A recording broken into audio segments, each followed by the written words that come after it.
It's so far from what is, acceptable human behavior, what she did in the last few weeks. And I think the biggest mystery of the story is not why Michelle Carter did what she did, but what Michelle Carter thought she was doing. That was a clip from the HBO documentary I Love You, Now Die, about Michelle Carter, the woman convicted of manslaughter for urging her boyfriend to kill himself. It's one of a pair of acclaimed documentaries appearing on HBO this year from director Erin Lee Carr. And the 31-year-old filmmaker has also published her first book. CBS This Morning co-anchor Anthony Mason recently talked to Carr about it. Anthony, good morning. Good morning. All That You Leave Behind is Carr's memoir of her relationship with her father, who died 4 years ago. It's also a story about a family inheritance, both good and bad. This is my dad at the White House. Yeah. He has a press credential. He's wearing the worst tie I've seen. Erin Lee Carr's father, the journalist David Carr, wrote to her often. She kept everything. But as a young person, instead of getting it laminated, I just taped the entire thing with like Scotch across. Yeah, Scotch tape. It's a list of the reasons why he loves me. This letter from her dad came on her 21st birthday. He called me Dolly.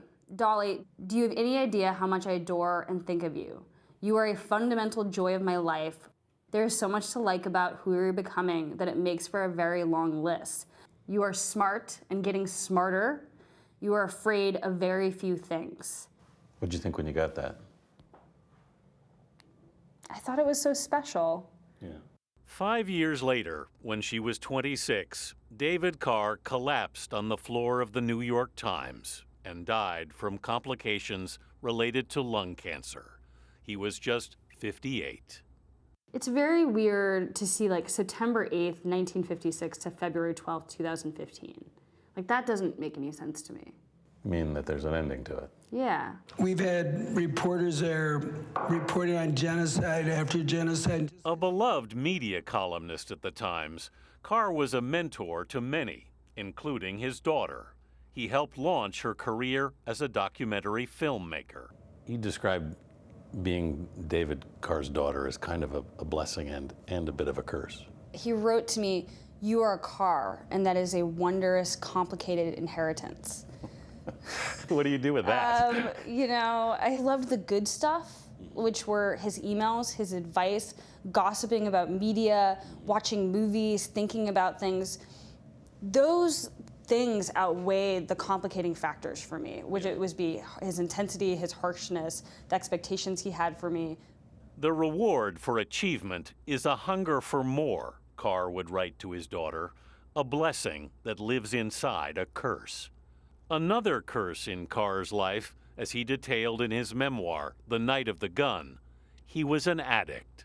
We don't think of proper New York Times journalists as having crack addictions. And so when I think about my dad's life as a former drug addict and alcoholic, it really spooked me. When he got sober, by and large part to take care of my twin sister and I, because my mother was gone, she was not there, the stakes were huge. In writing her memoir of their relationship, All That You Leave Behind, Erin Lee Carr knew she had to be equally honest. Which meant you had to confront your own alcoholism. Right. You have to be ready to write about something like that. I don't know if I'm ever truly ready for the things that I start to do. Yeah. I think that we have like a family code that says move towards fear. You know what I mean? Do something that makes you nervous every single day. It turned out, Carr writes, that alcoholism and ongoing struggles with booze were some of the many traits that I shared with my father. Your dad talked to you about this a lot. But he kind of let me figure it out and fall down. And if I really asked for help, he would return my phone call, he would bring me to a meeting. But he knew that only a person can only get and stay sober for themselves. Right around the time that your dad died, you were going through a relapse, right? Yes. He was my sober role model. And the fact that he died so early was so jarring. I had so many questions for him, Carr writes. How do I live sober? Why were you so hard on me? Why were you so hard on yourself? What was the most difficult one of those for you?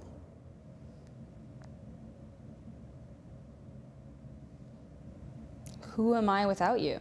Mm-hmm. I think that it's so painful to try to figure this out without him. Your father cast a giant shadow. When that shadow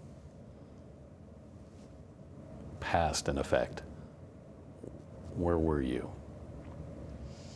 You know, the shadow's still there.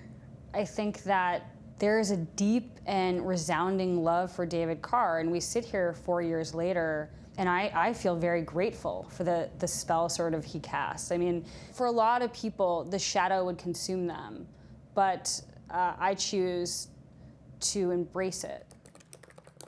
In writing her story, Erin Lee Carr went back to the nearly 2,000 notes, emails, and texts her father had sent her. I think that the book is an exploration of like me continuing to talk to him. Yeah. Did you discover you can still talk to him? I think on his birthday, I can hear him. One year when I was in college, I forgot his birthday, and he lost his mind. And he just said like that is the most hurtful thing you could ever do, to forget about me. And so now every year on his birthday, I'm like, I remember it's your birthday. I'm sorry. I'm laughing now, so I'm not crying. I don't know if he's really there, if that's just like kind of my imagination, because I've studied him so much. Mm-hmm. No, he's there. And he'd be really proud of what she's accomplished. As you mentioned, there was one documentary we saw a clip from earlier on. The other one is At the Heart of Gold, Inside the USA Gymnastics Scandal. Both of those are on HBO. They're pretty extraordinary. And Erin Lee Carr, by the way, is now going on 4 years, nearly 4 years sober. So Good for her. yeah, she's Incredible interview, Anthony. Yeah, thanks. Yeah. It's a pretty extraordinary book. I mean, we all have complicated relationships with our parents. Hers is particularly complicated, and it's a remarkable story of how she's navigated the good and the bad. But so much that I think people can relate to. If you have a relationship with your father that's strong that's like powerful, that, I already was near tears with that. It pulls you in both directions. Yeah. And The moments of silence there, though, in the interview where she's pausing and considering. yes, yeah. I mean, to Remarkable. move through grief, too, when Yeah. you have a father who was such a beloved public figure, just adds this complexity to the whole thing. So just tremendously courageous for her. Yes, it is. Good to have you here, Anthony. Nice to be here, folks. Thank you.